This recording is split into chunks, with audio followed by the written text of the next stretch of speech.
வணக்கங்க வணக்கங்க. ஒரு வீடியோங்க. அதை வந்து ஒரு ஏழை தொழிலாளி, ஒரு ஏழை குடும்பம் ஒரு நாள் என்ன பண்ணாருங்கன்னா, வழியில் போயிட்டு வந்துட்டு இருக்கும்போது எப்பவுமே வயிற்றுக்கு வாய்க்கு சரியாக இருக்குது. வயிற்றுக்கு வாய்க்கு சரியாக இருந்து வாழ்க்கை அப்படியே ஓடிக்கிட்டே இருக்குது. 2-3 குழந்தைகள் ஆயிடுச்சு. அப்போது கடவுள்கிட்ட ஒரு நாள் வெயிலில் நின்றுட்டு உருகிறாராம். என்ன கடவுளே, வயிற்றுக்கு வாய்க்கு சரியாக இருக்குதே, ஒன்றும் வேறு வழியே இல்லையே, ஏதாவது ஒரு நமக்கு ஒரு வழி காட்டக்கூடாதா கடவுளே, மாதிரி இன்றைக்கி கூட சாப்பாட்டுக்கு இல்லையே அப்படிங்கிற மாதிரி சொல்கிறாராம். அப்படின்னு சொல்லும்போது அங்கேருந்து ஒரு வழி தவறி ஒரு வெள்ளாடு வருதுங்களாம்.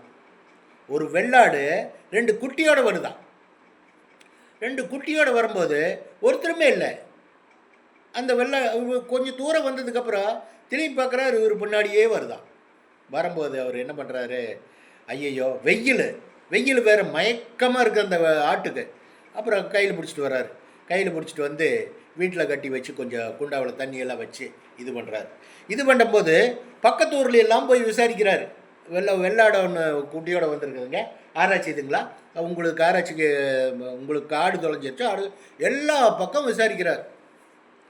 விசாரிக்கும்போது யாருமே சொல்லலை, என்றதுன்னு சொல்லவே இல்லை. அப்போ இவரே வளர்த்துறாரு. இவரே வளர்த்தும்போது 2 குட்டி வந்து 4 குட்டி ஆகுதுங்க. 4 குட்டி ஆகும்போது 10 குட்டி ஆகுது. 10 குட்டி ஆகும்போது 20 குட்டி ஆகுது. இப்படியே கொஞ்ச நாளில் பெரிய ஆட்டு பண்ணையாகிருதுங்க. கடவுளுடைய பார்வை பார்த்தீங்களா? கடவுளுடைய பார்வை ஏதோ ரூபத்தில் உதவி பண்ணுவாருன்னு சொல்ல வர்றேன். சத்திய நேர்மை தர்ம பிரகாரம் நடந்தாங்க. ஏதோ ஒரு ரூபத்தில் நமக்கு உதவி பண்ணுவார். ஏதோ ஒரு ரூபத்தில் நமக்கு கிடைக்க வேண்டியது கிடைச்சே தீரும். என்னங்க, அதோடு உணர்ந்து நமக்கு பின்னால் கடவுள் ஒருத்தர் இருக்கார், நமக்கு உதவி பண்ணுவார், இறைவன் இருக்கார் அப்படிங்கிற ஒரு பயபக்தியோடு வாழ்ந்தால் நமக்கு எல்லாமே கிடைக்குன்னு சொல்ல வர்றேன். என்னங்க, ஏதோ ஒரு ரூபத்தில் உதவியாகும். என்னங்க, அப்புறம் என்னாச்சுன்னா அவர் என்ன பண்ணார்னா, அந்த ஆட்டை வந்து கடவுள்கிட்ட கேட்குறார்.